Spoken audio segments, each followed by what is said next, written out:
Captain Jake Morrison stood in the command center of the USS Defiance, watching the stars move past the large windows. His ship was one of the newest in the human fleet, built for long trips between solar systems. Jake had been captain for 3 years now, and he loved his job. Today felt different, though. Something was wrong. "Captain, we have a message coming in," said Communications Officer Amy Walsh from her station. She was young, maybe 25, with short red hair and bright green eyes. Amy was good at her job and never missed important signals. "It's from the Galactic Council, sir." Jake walked over to Amy's station. The Galactic Council was made up of 12 different alien races. They controlled most of the galaxy and made the rules that everyone had to follow. Humans had joined the Council 5 years ago, after making first contact with alien life. So far, things had gone well between humans and aliens. "Put it on the main screen," Jake said. The message appeared in front of everyone in the command center. It was short and written in basic galactic language. Jake read it twice to make sure he understood it correctly. To the human authority: "You are required to appear before the Galactic Council within 30 standard days. You must answer for your recent activities. Council Station Omega. Come immediately." That was it. No explanation. No details about what they had done wrong. Jake had never seen such a short message from the Council before. Usually, alien messages went on for pages, explaining every small detail. Commander Lisa Park came up beside him. She was the ship's diplomat, trained to talk with aliens and solve problems without fighting. Lisa was smart and calm, even when things got bad. She had brown hair pulled back in a neat style and wore the dark blue uniform of the diplomatic corps. "This is strange, Captain," Lisa said, reading the message again. "Council messages usually tell us exactly what we did wrong. They list every rule we broke and every fine we have to pay. This says almost nothing." Science Officer Ben Carter looked up from his computer station. Ben was tall and thin, with glasses that made his eyes look bigger. He studied alien cultures and languages for the ship. "I've been looking at our records, Captain. We haven't broken any council rules that I can find. We've been careful to follow all the colonization laws." Jake thought about this. Humans had been busy in the last 10 years. That was true. They had built colonies on 17 different worlds. Each time, they followed the rules exactly. They only took planets that had no intelligent life. They filed all the right papers with the Council. They paid all the required fees. "Maybe it's about how fast we've been expanding," suggested Lieutenant Greg Foster. Greg was the ship's tactical officer, in charge of weapons and defense. He was a former Marine, with short black hair and serious dark eyes.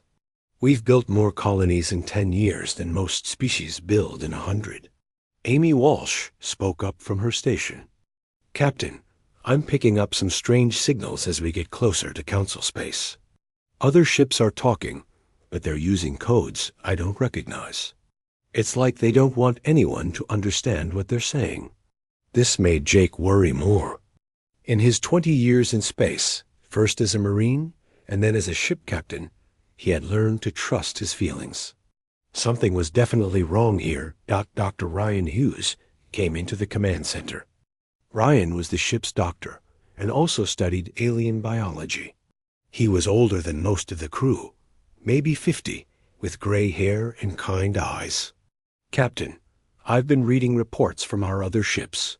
3 human vessels have received similar messages. In the past week, all of them are being called to Council Station Omega. What do you think they want?"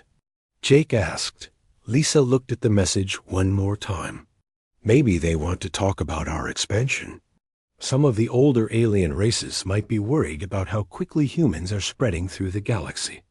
We went from 1 world to 18 worlds very fast." Ben Carter nodded. "That makes sense. Before humans joined the Council, Most new species took centuries to build their first colony. We built our first colony 2 years after joining.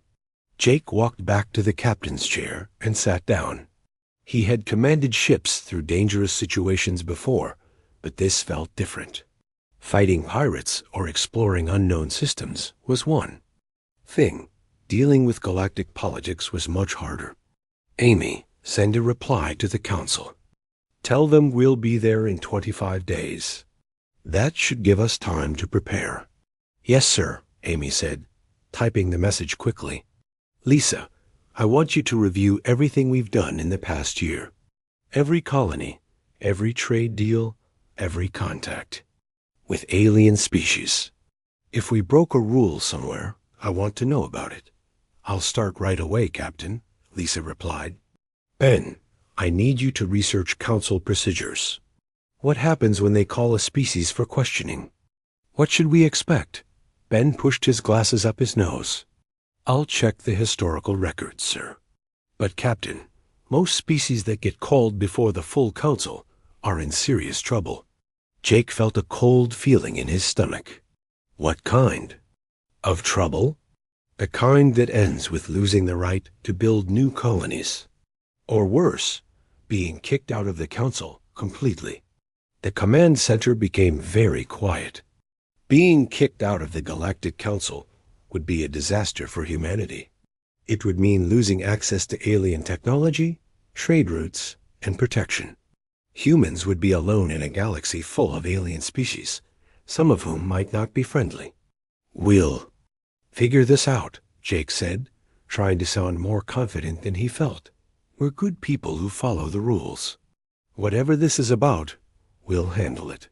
Amy Walsh turned around in her chair.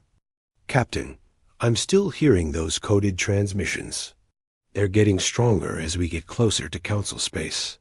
Whatever's happening, a lot of alien ships are talking about it. Jake stood up and looked out at the stars again.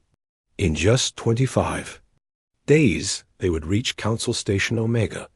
There, they would learn what the aliens wanted from humanity.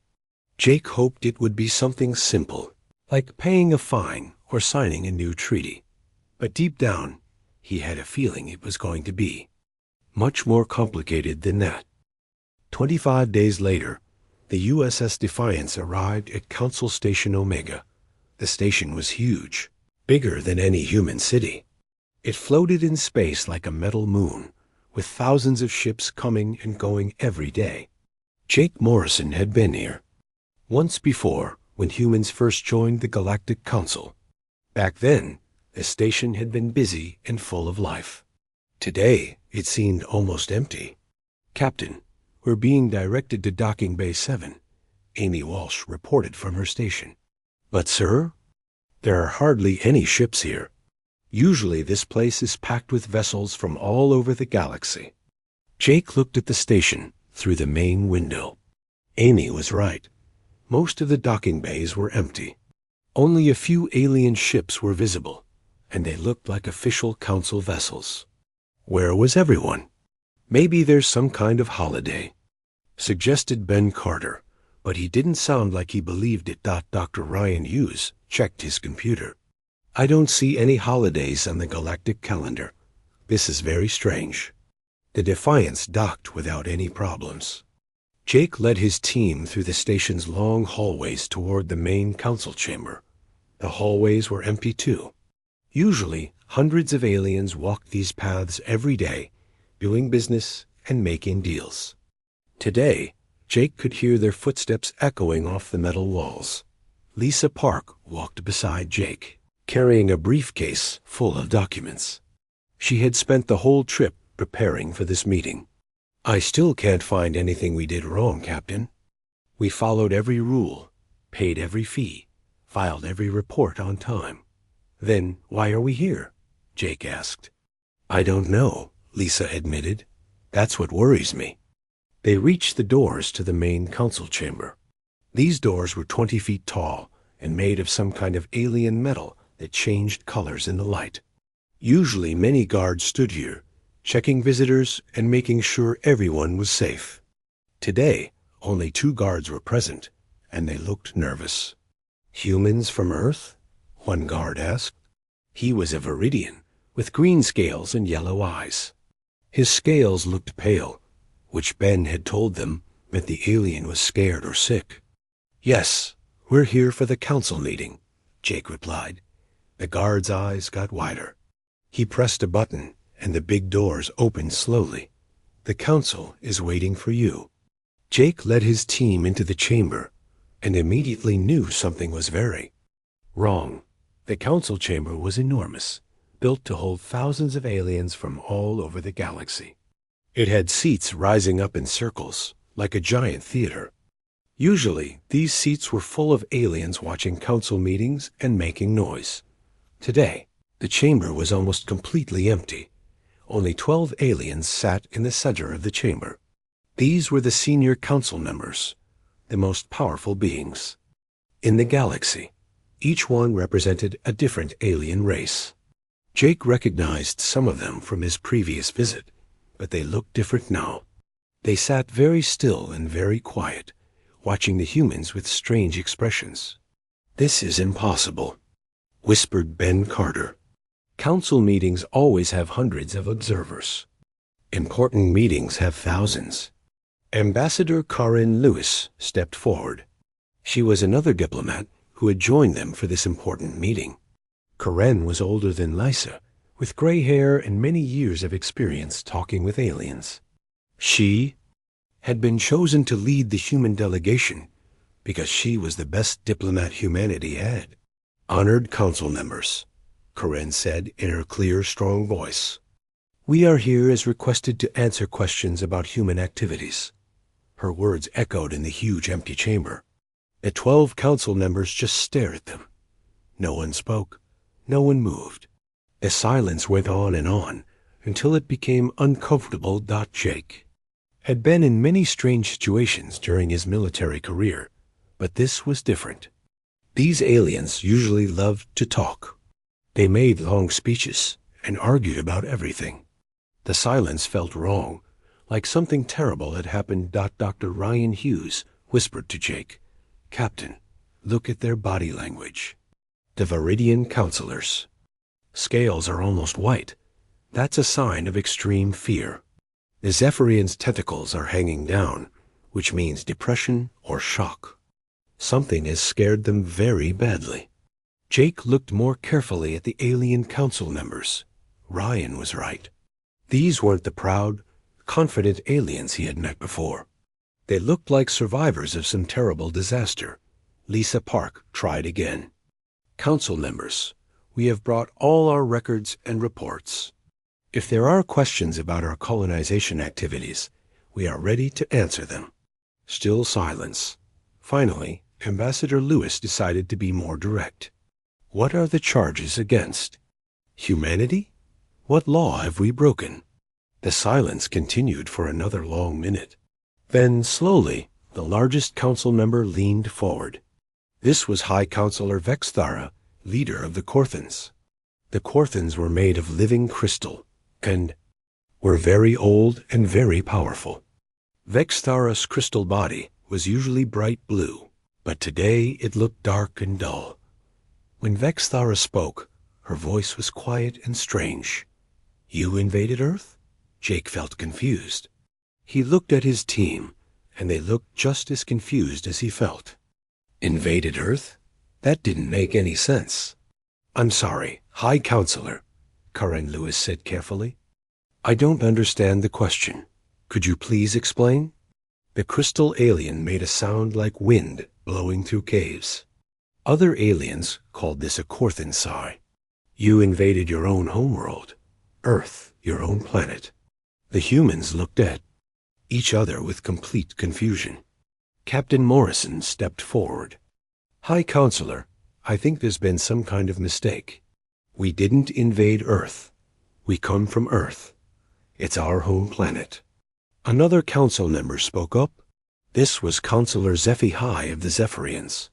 His tentacles moved slowly, like he was very tired. "Our intelligence reports show a massive fleet attacking Earth 6 months ago. The planet's defenses were destroyed in hours. Millions of casualties. Jake felt his heart start beating faster. What fleet? What attack? High Counselor, Earth is fine. It's safe and protected by our defense forces. Ben Carter was checking his portable computer quickly. Captain Earth's status is green on all our networks. Population normal, defense grid. Operational, no attacks reported. Dr. Hughes stepped forward. Council members, may I ask what intelligence sources reported this attack on Earth? The Viridian Counselor answered in a shaky voice. Long-range sensors. Communication intercepts. Energy signatures consistent with planetary bombardment. We detected massive weapons fire in the Sol system. Lisa Park's eyes got wide as she started to understand something. What time period are you talking about?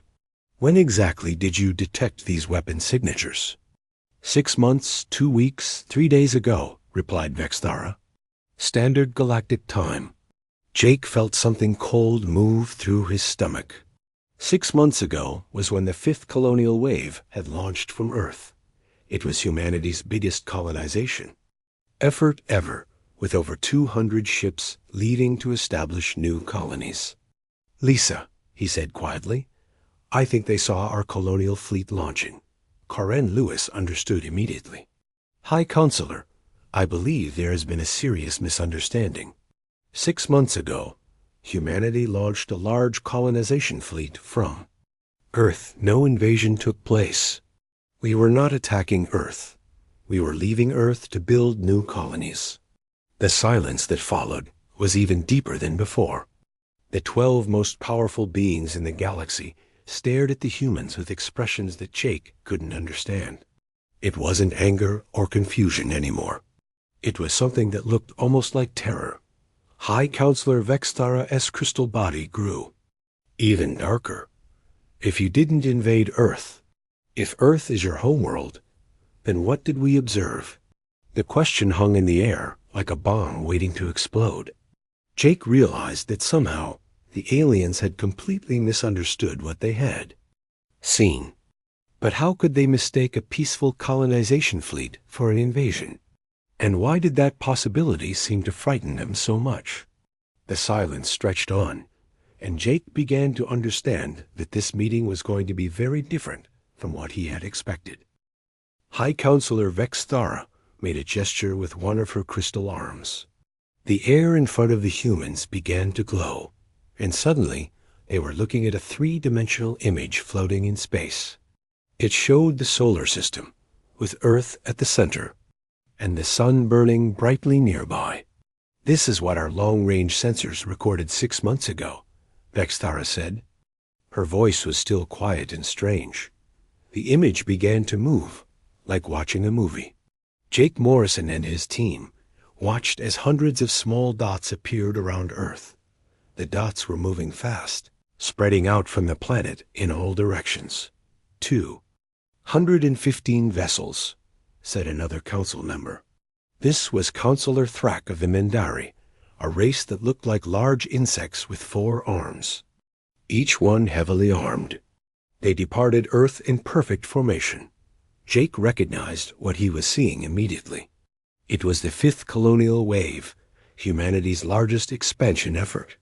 He had helped plan that launch himself, back when he was working at Fleet Command on Earth. Those are our colony ships, Captain Morrison said. They were carrying families and supplies to build new settlements. The alien's image continued playing. Now it showed the ships spreading across the galaxy, each one heading toward a different star system. Some of the council members made sounds of fear or worry as they watched. Ben Carter stepped closer to the image. Wait, can you show us what your sensors detected about the ships themselves? Counselor Thrak touched a control device, and the image changed. Now it showed detailed information about the human ships.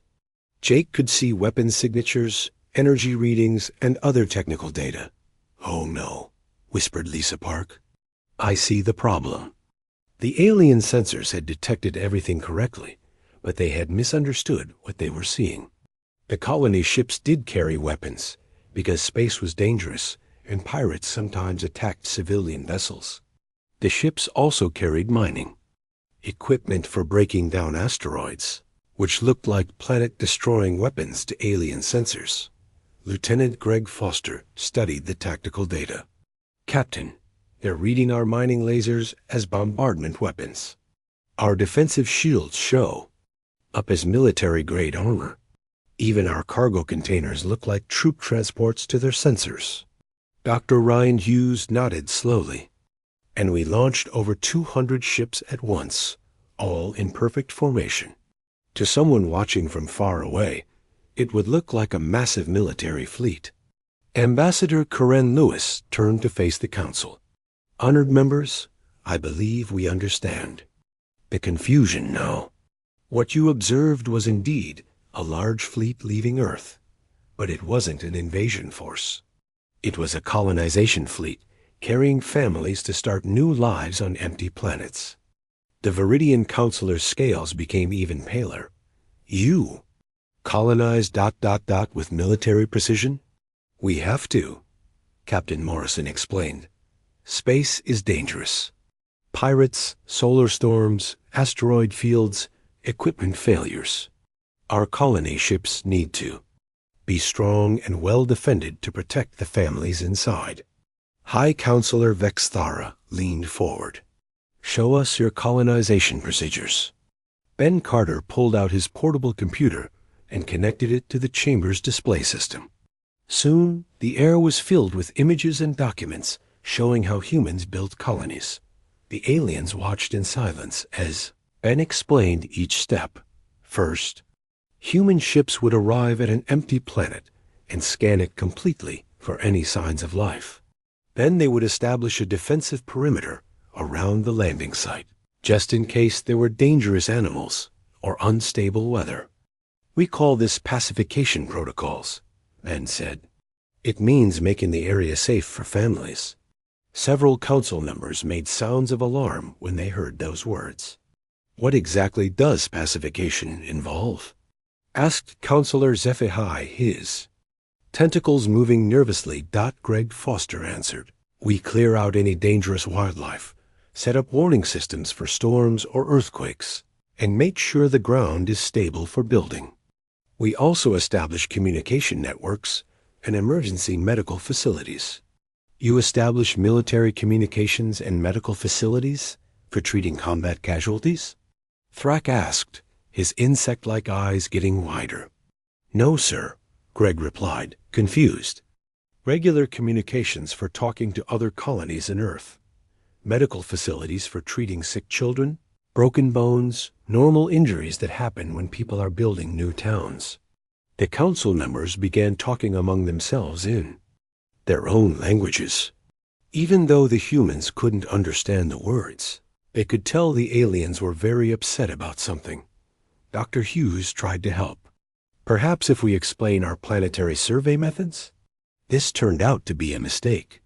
When the humans described how they studied each planet before colonizing it, mapping every resource and analyzing every ecosystem, the aliens became even more disturbed. "You catalog every resource before conquest?" Vexthara asked. "Before colonization," Lisa Park corrected. "We need to know where to find water, metals for building, and safe places to grow food. We also make sure we don't damage any existing ecosystems." "Existing ecosystems," repeated Counselor Thrak slowly. "What do you do with native life forms?" "We protect them," Amy Walsh said, joining the conversation. "We set aside large areas as nature preserves and make sure our cities don't interfere with animal migration patterns." The translation of this caused an uproar among the council members. They began talking rapidly in several different languages at once, their voices getting louder and more frightened. Captain Morrison realized something terrible was happening. "What's wrong? What did we say?" High Counselor Vexthara stood up slowly, her crystal body now almost black with fear.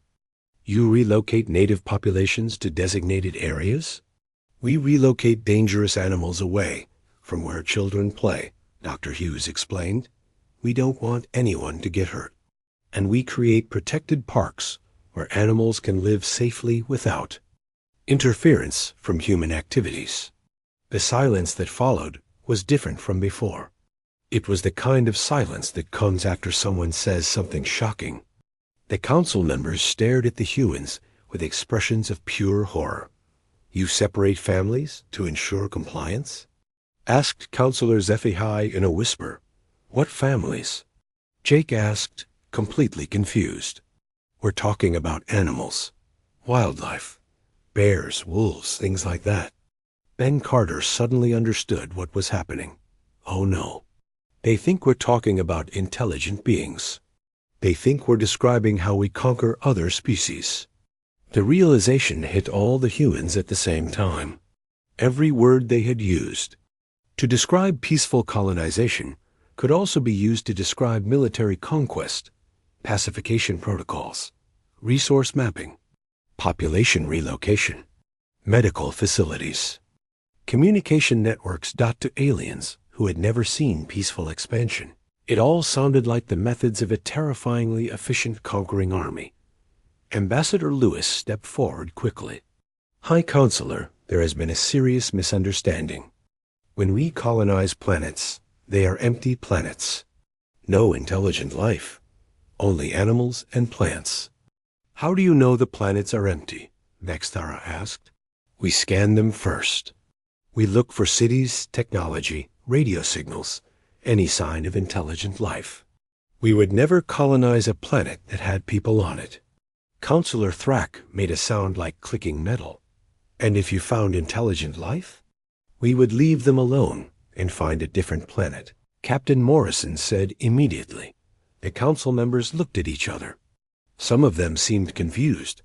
Others looked like they didn't believe what they were hearing. You would abandon a valuable planet because of native inhabitants? Asked the Viridian counselor. Of course, Lisa Park said. We're not conquerors. We're explorers and settlers. We want to build new homes, not take them from other people. High Counselor Vexthara sat down heavily. If this is true, if you expand without conquest, then how did you become so efficient at it? This question hung in the air like the others, but Jake was starting to understand why the aliens were so frightened. They had watched humanity expand faster than any species in galactic history, using methods that looked military to their sensors. They had concluded that humans must be incredibly experienced conquerors. But if humans weren't conquerors, then how had they learned to be so good at expansion? And why did that question seem to frighten the council even more than the idea of human conquest? Dr. Helen Ross stepped forward from the back of the human group. She was the team's cultural specialist, an expert in understanding different ways of thinking and living. Helen was a small woman with kind eyes and gray hair, but she was one of the smartest people Jake Morrison had ever met. High Counselor, Helen said in a calm voice, may I ask how other species typically expand to new worlds? Vexthara's crystal body was still dark with fear, but she answered. Most species take centuries to establish their first colony. They send small ships with a few brave volunteers. Many colonies fail. Many ships are lost. It is slow, dangerous work. How long did it take your people to build their first successful colony? Helen asked. 400 years, Vexthara replied. We lost 67 ships and over 10,000 colonists before we succeeded. Helen nodded sadly. That's terrible. So many lives lost. Counselor Thrak spoke up. The Mendari took 300 years and lost fewer ships, but our first colony was much smaller, only 500 people. Our first colony had 50,000 people, Ben Carter said, trying to be helpful. The sound that came from the alien council members was unlike anything the humans had heard before. It was like a collective gasp of terror from 12 different species. 50,000? Whispered the Viridian counselor. In your first attempt? Well, we wanted to make sure the colony would succeed, Captain Morrison explained. A small colony might fail if there were problems, but 50,000 people can handle most emergencies. Dr. Hughes tried to make it sound better, and we only lost 3 ships during the whole mission. Engine problems, not combat. Everyone was rescued. This made the aliens even more upset. High Counselor Vexthara stood up again, her crystal body now almost completely black. You established a successful colony of 50,000 people on your first attempt, with minimal losses? Yes, ma'am, Jake replied. We spent 10 years planning it. We made sure we had backup systems for everything important. The council members began talking among themselves again, but this time their voices were filled with fear. The humans could only understand a few words, but they heard impossible and unprecedented several times. Ambassador, Karen Lewis realized the humans were making things worse with every answer. Perhaps we should explain our planning process. This turned out to be another mistake. When the humans described how they planned colonies, the aliens became even more frightened. Commander Scott Adams had joined the group for this part of the meeting. Scott was the ship's military advisor, a serious man with short gray hair and the bearing of a career soldier. He was proud of human military efficiency and wanted to help explain it. The key is preparation, Scott said. We train for every possible problem. Equipment failure, natural disasters, hostile wildlife, supply shortages. Our people practice emergency procedures until they can handle anything. You train your colonists for combat? Counselor Zephihai asked, his tentacles curling with fear. We train them for survival, Scott corrected. But yes, part of survival training includes defending yourself if necessary. Every colonist knows basic self-defense and how to use emergency weapons. The alien council members made sounds of distress. To them, this sounded like every human civilian was also a trained soldier. How do you select people for colonies? Asked Counselor Thrack. Lisa Park answered, we look for families who are healthy, skilled, and able to work together. Doctors, engineers, teachers, farmers, mechanics. People who can build a complete society. You only send your best people? We send people who want to go and who have useful skills. Lisa explained. Dr. Ross saw the problem but wasn't sure how to fix it. To the aliens, it sounded like humans carefully selected their most capable people and trained them as soldier colonists. The truth was much simpler, but explaining it seemed to make everything worse. High Counselor Vexthara asked the question that was clearly bothering all of them. How did humans learn to do this? How did you become so efficient at expansion, Ennick? Colonization? Captain Morrison thought this was an easy question. Practice, I guess. We've been exploring and expanding for a long time. How long? Vexthara asked. Jake did some quick math in his head. Well, humans have been spreading across Earth for maybe 200,000 years. We've been building ships and exploring for about 1,000 years. We've been in space for maybe 60 years. The aliens looked confused. Ben Carter tried to help by pulling up a timeline of human history on his computer.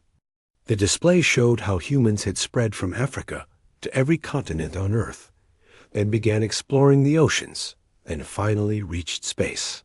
You conquered your entire planet before reaching space? Counselor Thrack asked. We didn't conquer it. Dr. Hughes said. We explored it. We found new places to live and built cities there. What happened to the previous inhabitants of these places? The humans looked at each other uncomfortably. This was a difficult part of human history to explain. Helen Ross decided to be honest. Sometimes there were conflicts with other human groups. Sometimes we shared the land peacefully. Sometimes we made mistakes that we still regret today. But mostly, we were moving into empty lands. Other human groups? Vexthara repeated slowly.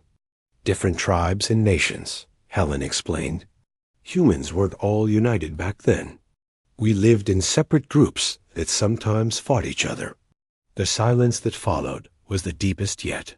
The council members stared at the humans with expressions of complete shock. You fought ... at each other? Counselor Zephyhi whispered. In the past, yes, Captain Morrison admitted, but we learned to get along better. That's why we formed the United Earth Government. Commander Adams thought. He was being helpful when he added, the conflicts taught us a lot about logistics, organization, and survival. That's probably why we're good at setting up colonies now. The effect of these words on the alien council was immediate and terrible. Several of them stood up quickly. Others made sounds of alarm. The Viridian counselor's scales went completely. White-High Counselor Vexthara's crystal body was now so dark it was almost invisible. When she spoke, her voice was barely a whisper. You learned colonization techniques by fighting your own species? Not exactly, Lisa Park said quickly, trying to fix the damage. We learned organization and planning from many sources. Science, exploration, trade, yes, sometimes conflict. But we don't fight each other anymore. How long ago did these conflicts end? Asked Counselor Thrak. The humans looked at each other awkwardly. Well, Helen Ross said carefully, there are still some small conflicts sometimes. But nothing like the big wars of the past. Big wars? Vexthara repeated. Ben Carter realized. They had to tell the truth. 2 world wars in the 20th century. Each one involved most of the planet. Millions of people died. The alien council members began making sounds that the humans had never heard before. They sounded like screams, but also like crying, but also like the noise of breaking metal. Millions? Whispered the Viridian counselor. Millions of your own people? It was terrible, Dr. Hughes said sadly. That's why we work so hard now to prevent wars. We never want anything like that to happen again. Commander Adams, still trying to be helpful, added, but we learned a lot from those experiences. Modern human logistics and organization systems come from techniques developed during those conflicts. That's why we're so good at managing large operations, like colony building. High Counselor Vexthara sat down slowly, as if her legs could no longer support her. You perfected the art of large-scale operations by making war against yourselves. For millions of casualties. We perfected the art of organization, Captain Morrison corrected, and we use it now for peaceful purposes. But the damage was done. The Council now understood why humans were so terrifyingly efficient at expansion. They hadn't learned these skills by conquering alien species. They had learned them by fighting the most brutal wars in galactic history against their own kind. To the aliens, this was far more frightening than simple conquest. Ambassador Karen Lewis looked at the terrified alien council members and made a decision that would change everything. She had spent her entire career trying to make friends between humans and aliens. Now she realized that the only way forward was complete honesty, no matter how frightening the truth might be. High Counselor, Karen said in a clear, steady voice, I think we need to tell you the whole story about humanity. All of it, even the parts we're not proud of. High Counselor. Vexthara's crystal body was so dark now that she looked like a shadow. We are listening. Karen gestured to Dr. Helen Ross, who stepped forward with her computer. Dr. Ross is our expert on human history and culture. She's going to show you who we really are. Helen connected her computer to the chamber's display system. The air filled with images from Earth's history. The aliens saw pictures of ancient human cities, great wars, beautiful art, and terrible destruction. Humans have existed as an intelligent species for about 200,000 years. Helen began. For most of that time, we lived in small groups that often fought each other for resources, territory, or beliefs. The images showed human tribes, then kingdoms, then nations. Always fighting, always competing, always trying to be stronger than their neighbors. We developed agriculture, writing, mathematics, and science. But we also developed increasingly better ways to fight wars. We made better weapons, better armor, better strategies. Ben Carter helped by explaining the technical side. Human military. Technology advanced very quickly because we were always fighting someone. Bronze weapons, iron weapons, gunpowder, firearms, explosives. Each war taught us to make deadlier tools. The aliens watched in horrified silence as the images showed the progression of human warfare. Ancient battles with swords and spears, medieval. Wars with castles and cannons. Modern conflicts with machines and aircraft. The worst period was the 20th century. Holland continued. 2 global wars that involved almost every nation on Earth. The first war killed about 20 million people. The second war killed about 70 million people. Several council members made sounds of distress. In their cultures, a war that killed even 1,000 people was considered a terrible catastrophe. Dr. Hughes stepped forward. But those wars also taught us things. We learned how to organize millions of people, how to move vast amounts of supplies across continents, how to coordinate complex operations involving land, sea, air, and space forces. We learned logistics, added Commander Adams, how to keep armies fed, equipped, and supplied in any environment, how to build bases quickly in hostile territory, how to plan for every possible problem. Captain Morrison continued the explanation. After the Second World War, humans developed nuclear weapons, bombs so powerful they could destroy entire cities in seconds. The alien council members moved back in their seats as if trying to get away from the humans. We built thousands of these weapons, Jake continued, enough to destroy all life on Earth many times over. For 50 years, we lived under the threat that any conflict might end our entire species. High Counselor Vextara found her voice. How did you survive? How did you not destroy yourselves? Karen Lewis smiled sadly. We learned. Slowly, painfully. But we learned. We realized that our greatest enemy wasn't each other. It was ourselves. Our own tendency toward violence and conflict. Helen brought up new images on the display. These showed the formation of international organizations, peace, treaties, and cooperative projects. We started working together instead of fighting. We formed the United Nations to solve problems with words instead of weapons. We built the International Space Station together.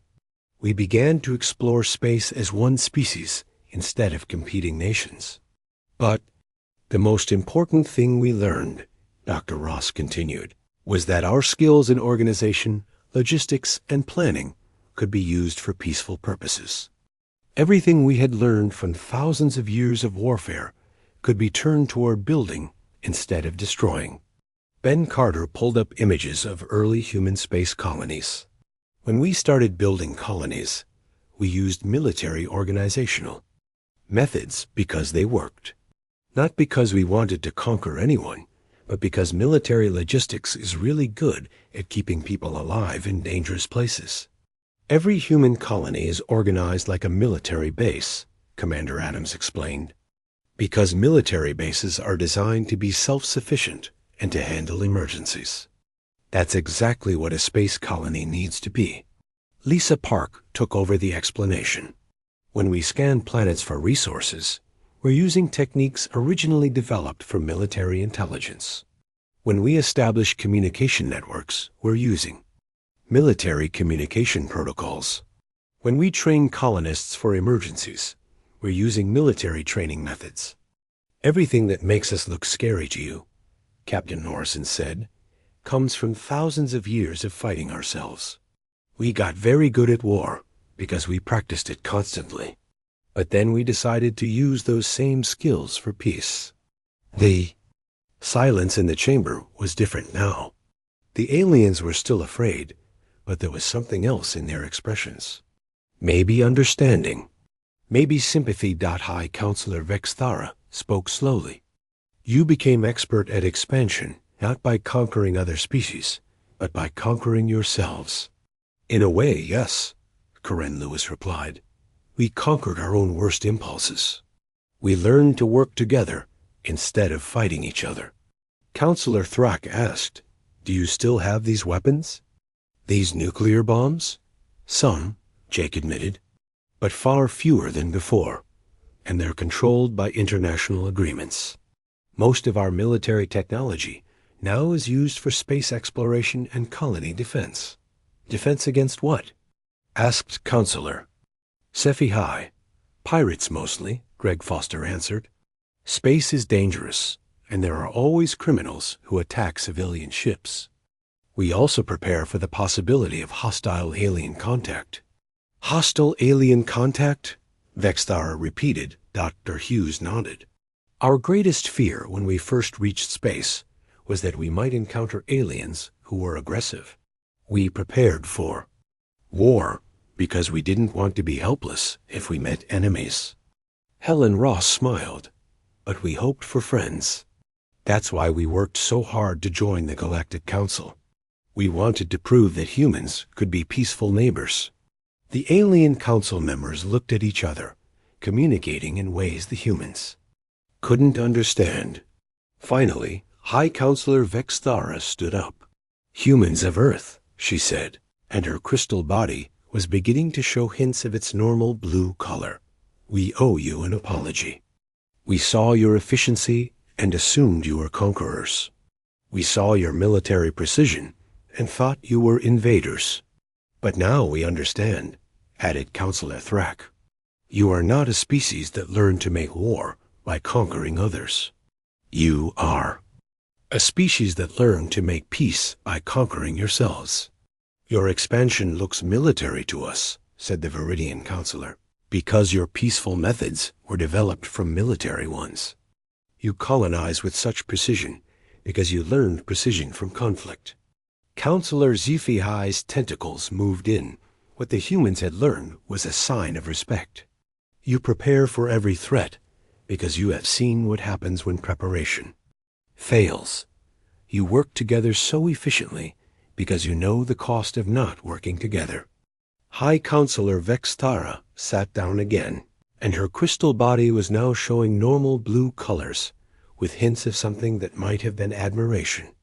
There is something we must tell you, she said. When we first detected your expansion fleet, leaving Earth, we were prepared to stop you by force. The combined fleets of 6 council races were mobilized to prevent what we thought was an invasion. Captain Morrison felt cold. 6 fleets? Over 3,000 ships, Vexthara confirmed.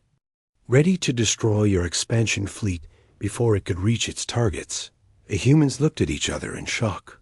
They had come so close to a war they never knew was possible. What stopped you? Karen Lewis asked. Uncertainty, Vexthara replied.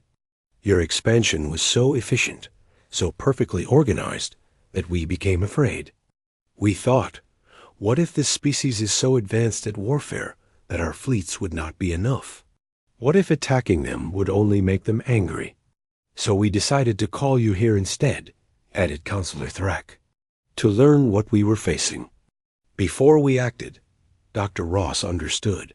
You were afraid to attack us because we looked too competent. Yes, Vexthara said simply. And now we know why you are so competent. You learned competence from the most demanding teacher possible, survival. Of your own species. The chamber was quiet for a long moment. Then High Counselor Vexthara stood up one final time.